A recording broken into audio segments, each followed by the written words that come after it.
Sabay-sabay po nating basahin ang aklat ng mga taga-Roma chapter 5 verses 1 to 21. Sapagkat napawalang sala na tayo sa pamamagitan ng ating pananampalataya, mayroon na tayong mapayapang relasyon sa Diyos sa pamamagitan ng ating Panginoong Hesukristo. Sa pamamagitan ng pagsampalataya kay Hesukristo, tinamasa natin ang kagandahang loob ng Diyos at tayo nagagalak dahil sa pag-asang tayo makakabahagi sa kanyang kaluwalhatian. Hindi lamang iyan, ikinagagalak din natin ang mga kahirapang ating tinitiis dahil alam nating ito'y nagbubunga ng pagtiyatiyaga. At ang pagtiyatiyaga ay nagbubunga ng katatagan at ang katatagan naman ay nagbubunga ng pag-asa. At hindi tayo binibigo ng pag-asang ito sapagkat ang pag-ibig ng Diyos ay ibinuhos na sa ating mga puso sa pamamagitan ng Espiritu Santo na ipinagkaloob sa atin ng Diyos. Sapagkat noong tayo mahihina pa, namatay si Kristo sa takdang panahon para sa mga makasalanan.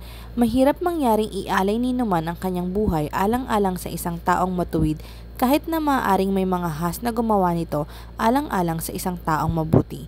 Ngunit ipinadama ng Diyos ang kanyang pag-ibig sa atin nang mamatay si Kristo para sa atin noong tayo makasalanan pa. Kaya't sa pamamagitan ng kanyang dugo, tayo ngayon ay napawalang sala at tiyak na maliligtas tayo sa puot ng Diyos. Dati tayo mga kaaway ng Diyos, ngunit tinanggap na niya tayo bilang mga kaibigan sa pamamagitan ng pagkamatay ng kanyang anak. At dahil dito, tiyak na maliligtas tayo sapagkat si Kristo ay buhay. At hindi lamang iyan, tayo nagagalak at nagpupuri sa Diyos sa pamamagitan ng ating Panginoong Hesukristo sapagkat dahil sa Kanya ay tinanggap tayo bilang mga kaibigan ng Diyos. Ang kasalanan ay pumasok sa sanlibutan sa pamamagitan ng isang tao at ang kamatayan ay pumasok sa pamamagitan ng kasalanan. Dahil dito, lumaganap ang kamatayan sa lahat ng tao dahil ang lahat ay nagkasala. Nasa sanlibutan na ang kasalanan bago ibigay ang kautusan, ngunit kung walang kautusan, ang kasalanan ay hindi ituturing na kasalanan. Gayunman, naghari pa rin ang kamatayan mula kay Adan hanggang kay Moises, pati sa mga taong hindi nagkasala tulad ng pagsuway ni Adan sa utos ng Diyos. Si Adan ay anyo ng isang darating. Subalit magkaiba ang dalawang ito dahil ang libreng kaloob ng Diyos ay hindi katulad ng kasalanan ni Adan. Totoong maraming tao ang namatay dahil sa kasalanan ng isang tao, ngunit ang kagandahang loob ng Diyos ay mas dakila, gayon din ang kanyang libreng kaloob sa maraming tao sa pamamagitan ng kagandahang loob ng isang tao, si Hesukristo.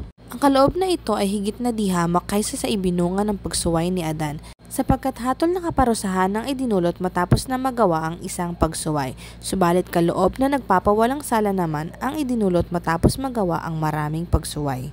Sa pamamagitan ng pagsuway ng isang tao, naghari ang kamatayan. Ngunit sa pamamagitan din ng isang tao, si Hesukristo, ang mga taong pinagpala ng sagana at itinuring na matuwid ng Diyos ay maghahari sa buhay. At kung paanong ang pagsuway ng isang tao ay nagdulot ng kaparusahan sa lahat, ang matuwid na ginawa rin ng isang tao ay nagdulot ng kapatawaran at buhay sa lahat.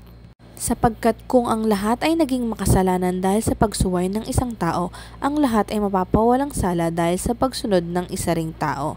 Nang magkaroon ng kautusan, dumami ang pagsuway, ngunit sa pagdami naman ng pagsuway ay lalong sumagana ang kagandahang loob ng Diyos. Kaya nga, kung paanong naghari ang kasalanan sa pamamagitan ng kamatayan, gayon din naman maghahari ang kagandahang loob ng Diyos sa pamamagitan ng pagpapawalang sala. Ito'y magdudulot ng buhay na walang hanggan sa pamamagitan ng ating Panginoong Hesukristo.